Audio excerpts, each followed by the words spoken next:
Hello and welcome back to the series covering each and every issue of the official PlayStation magazine. This time we have issue number 10 from September of 1996.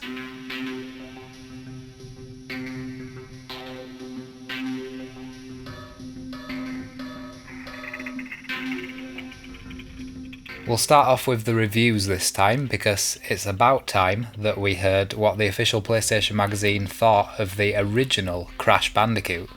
Please don't bore us with your tales of Italian plumbers and dreamlike knights. Us PlayStation gamers have our own platform character.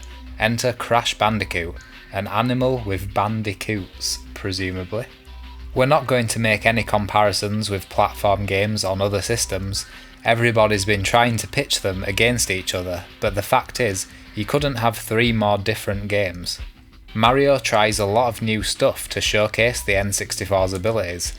Knights is just plain bizarre, but Crash takes all the best elements from the very finest platform games and places them rather successfully within a 3D environment.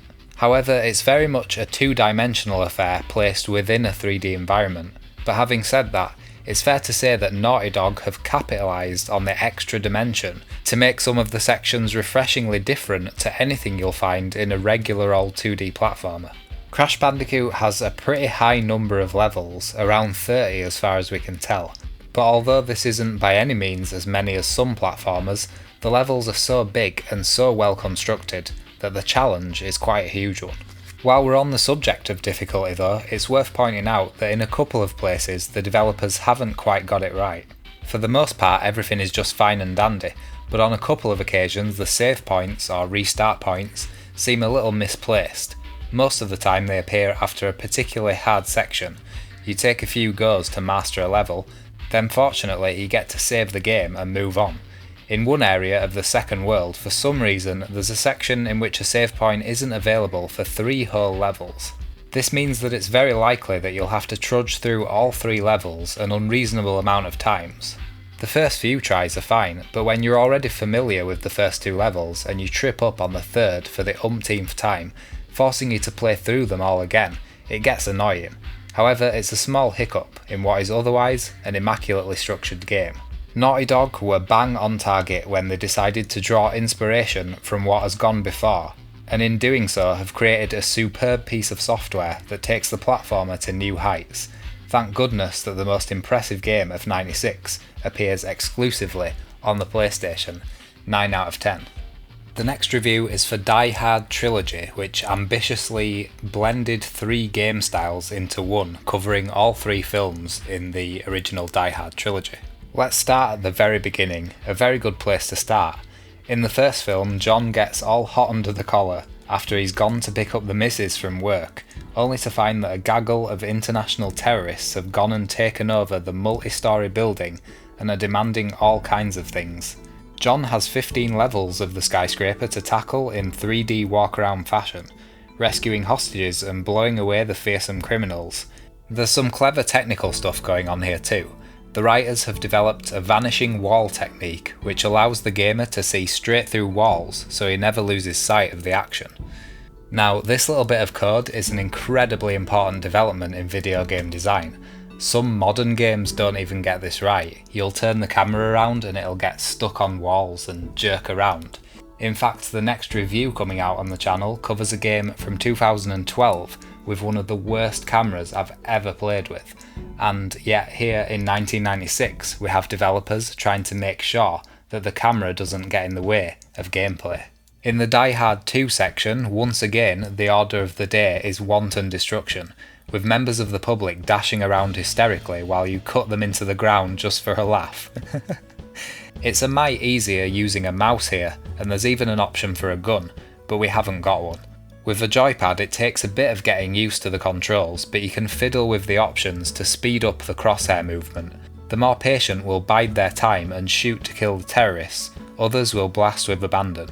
Again, this is a frolic, the only gun sight game for the PlayStation, and if it were a little larger, surely plausible fare in its own right. I don't know why they use the word fair constantly in this magazine, it is getting a little annoying. Then there's Die Hard with a Vengeance. Not much shooting going on here, but you do a lot of driving. The most difficult aspect of the driving is getting your head around the controls, with shoulder buttons providing 90 degree and 180 degree turns, a turbo, a brake button and a horn to honk. You can swap cars at parking lots dotted around the streets. The idea here is that from starting in a taxi, you can gradually upgrade to faster, more manoeuvrable motors, so if you commandeer a cop car, the sound of sirens warns jaywalkers off.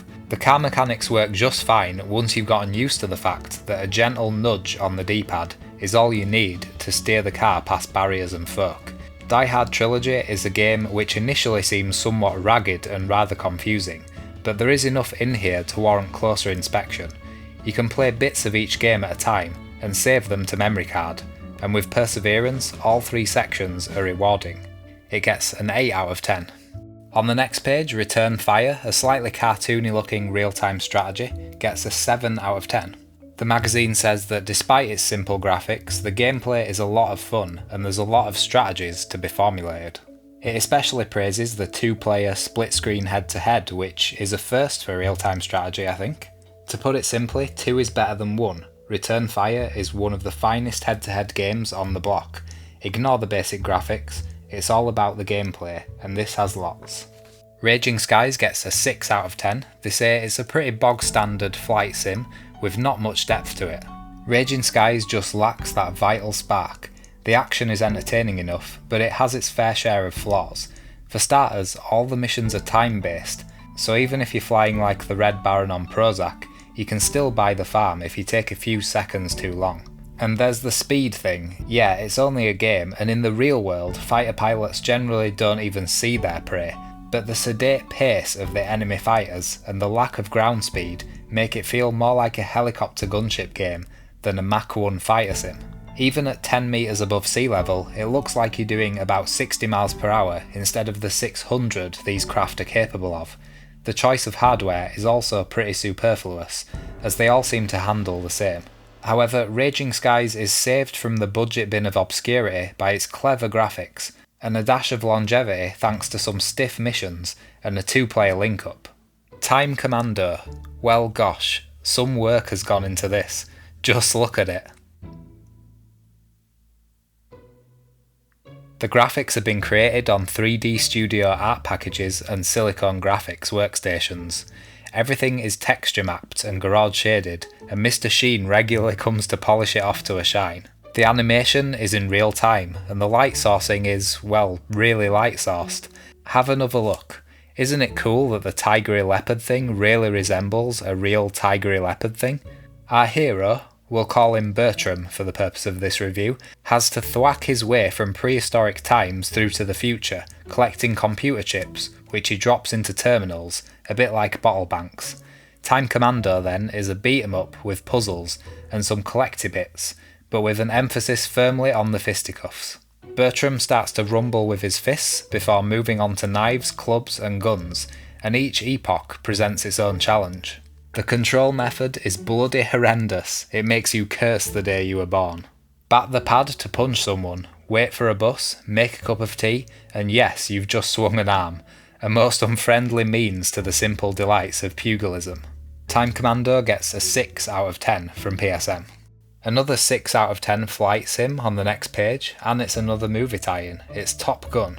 Despite being a flight sim, however, there are so many mathematically incorrect elements to the gameplay that, supposing this was a real F-14, pulling some of the in-game manoeuvres would simply see you falling from the sky like a brick. You can toss this baby around like an unwanted quilt during a heated display of bedroom acrobatics, and still she'll level out without so much as a flashing warning light to dampen the excitement. On the plus side, there are abundant features to try out. There's a vast range of gadgets and dials apparently purveying vital information to the budding pilot, everything from an altitude gauge to your fuel status. Not that you really need them. Frankly, a good resistance to motion sickness is all we found imperative to success. Top Gun doesn't take your breath away, but might wind you for a few seconds. It lacks Tom Cruise too, which can only be a bonus. Tunnel B1 gets an 8 out of 10. The magazine says, "We saw a demo of Tunnel B1 an age ago. We were impressed with the smooth 3D engine, and we goggled at the visuals and the awesome light sourcing routines. But for all the fancy embroidery, the main problem the developers had was the cut of the cloth. It's called gameplay, an awfully important ingredient in the computer games industry. The heartening news is that not only is Tunnel B1 a visual victory, there are also battles to be won and missions to complete, and not on a by-the-by basis. At the start of each level, you're given specific tasks to complete the excursion, and some secondary ones for added spice, like collecting a top arsenal as opposed to an arsenal top, which wouldn't be a pleasant experience.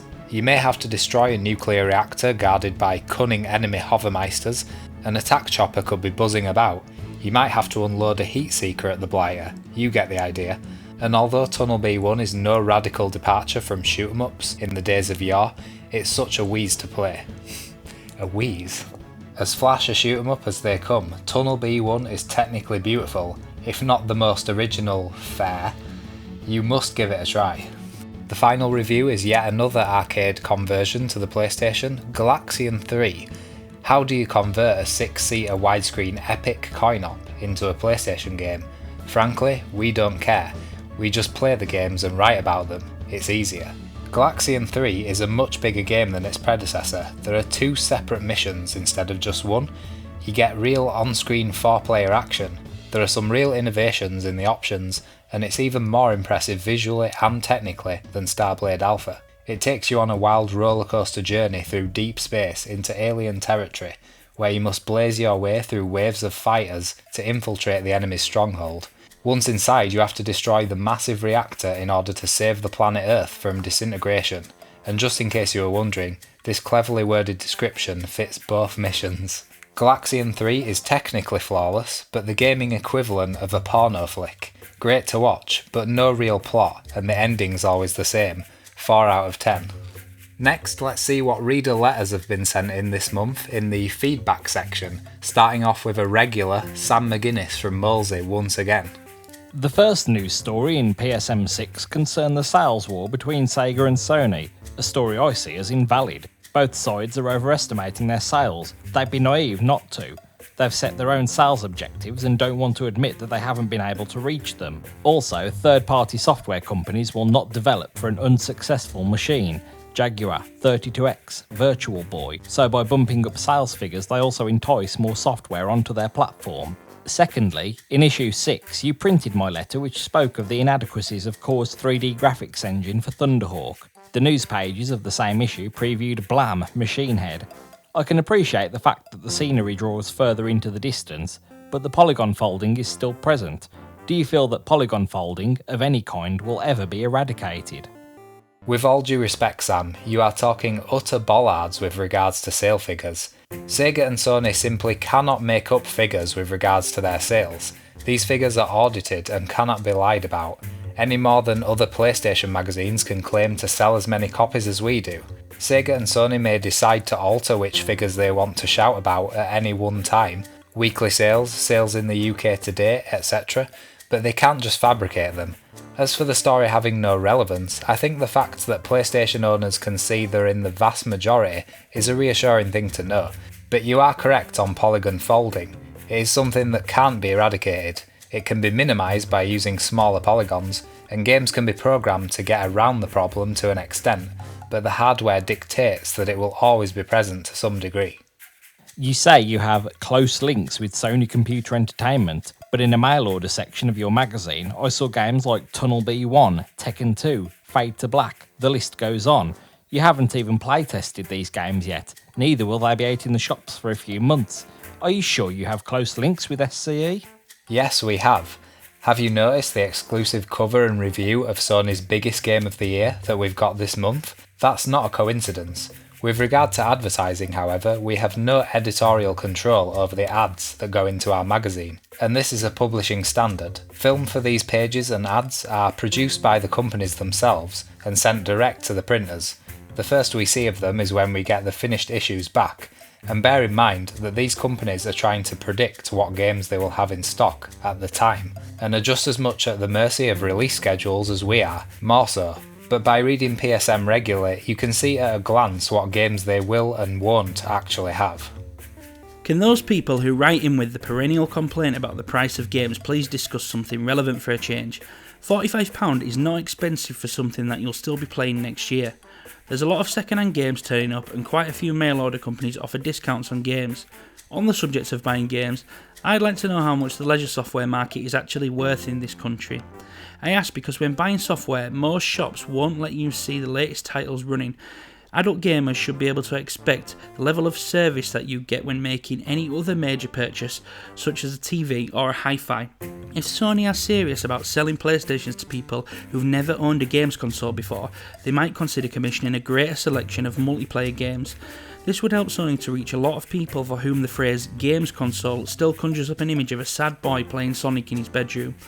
Home computers and games consoles have been around for long enough that they should start to require an aura of respectability, like any other piece of home audio-visual entertainment hardware. Seeing as I open this letter with a request for relevant discussion, what do people feel about the longevity of certain games? Which would they rather have? Pretty and easy, Starblade, graphical extravaganzas, attractive and reasonably tricky, Crazy Ivan, or lose the rendered intros and cut sequences and have a CD packed full of levels, plot and gameplay which is going to take them 6 months to work through. I mention this as some of the PlayStation games I own have been a bit easy. Even Jumping Flash only took me 5 hours of playing time to get through. Derek Richardson, Muzzleberg?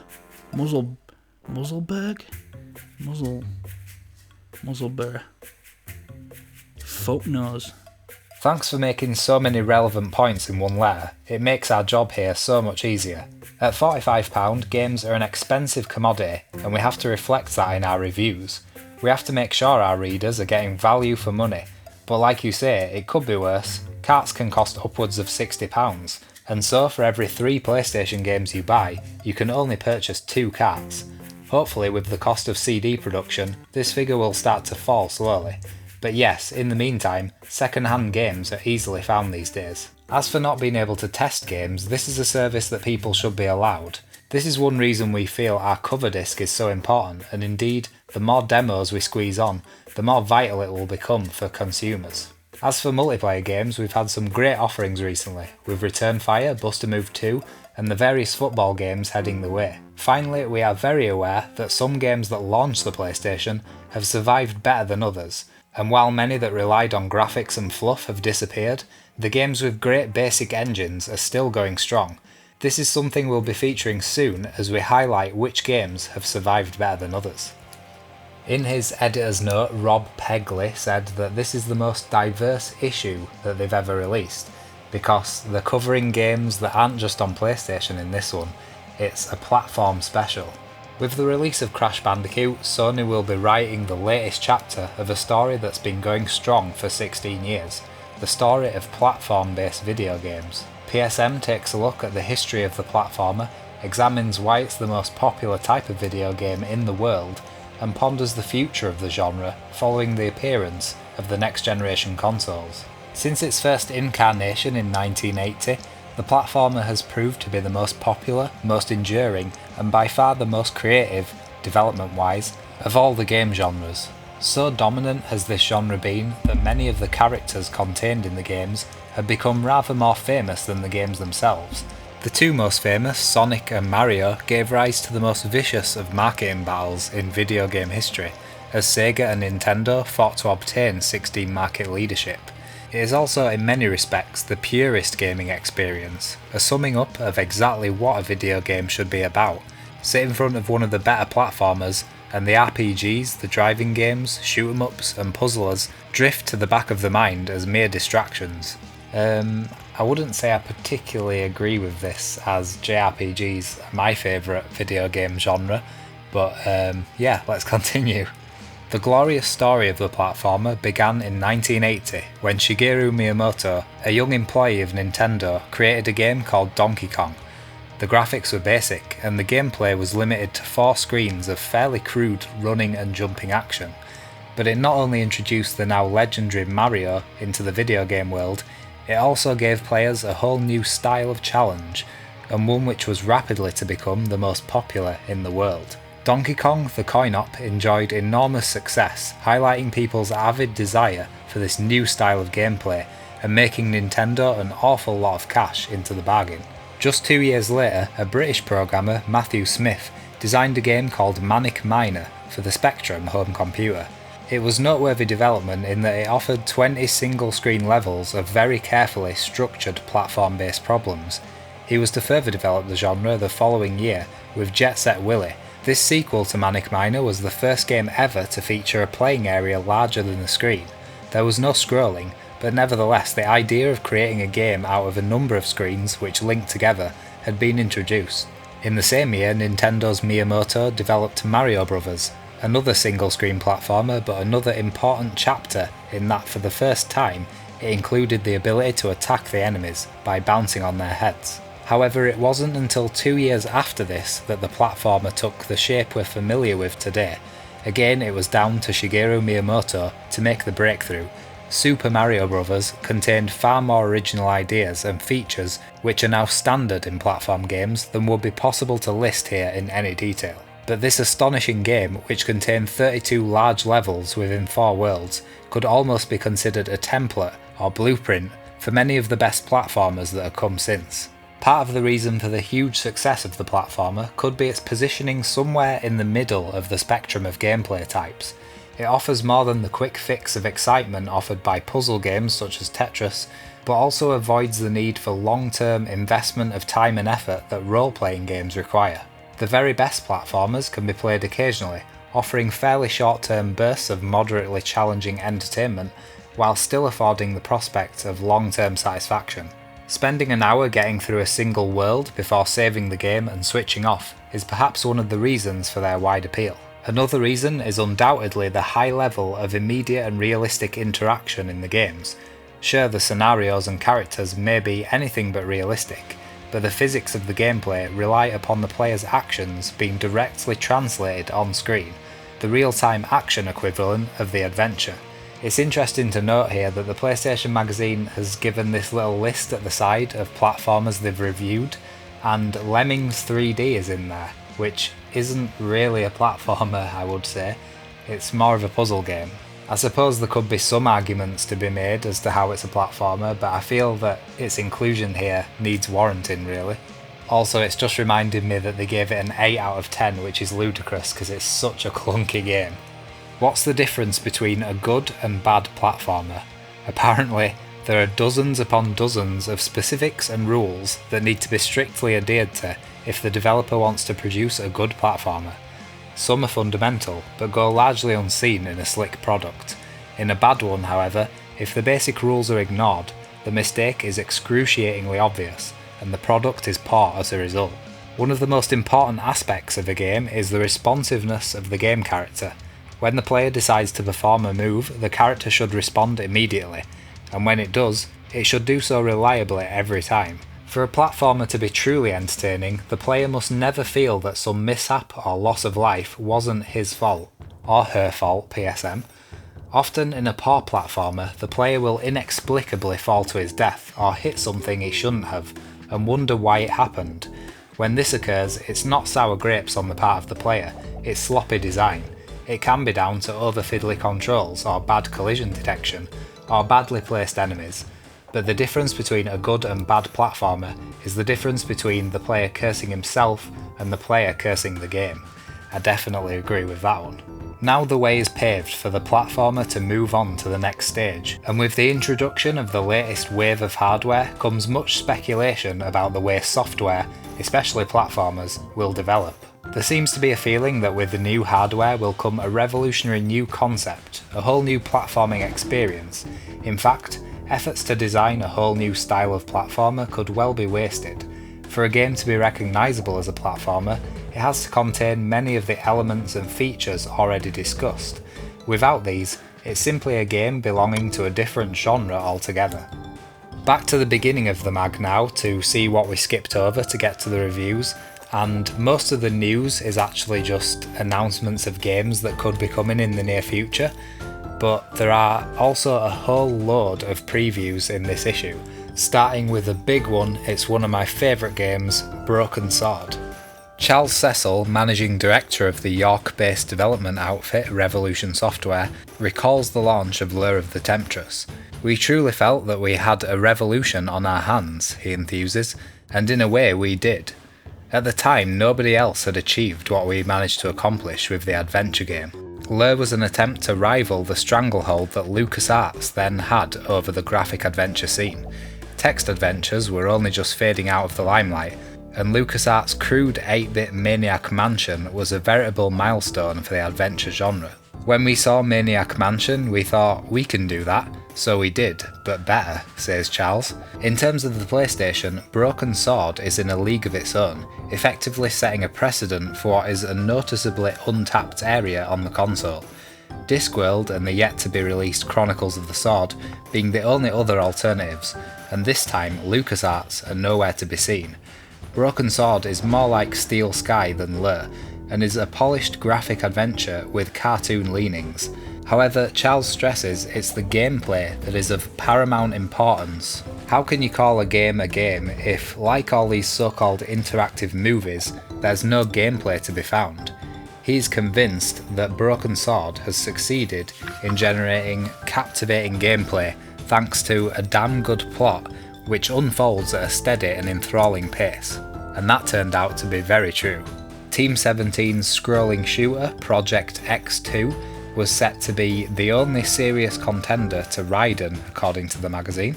Programmer Andreas Tadic explains why he reckons it'll be the best PlayStation shoot-'em-up. Technically, we have far superior intelligence on enemies and weapons. The player never knows how clever the enemy might be.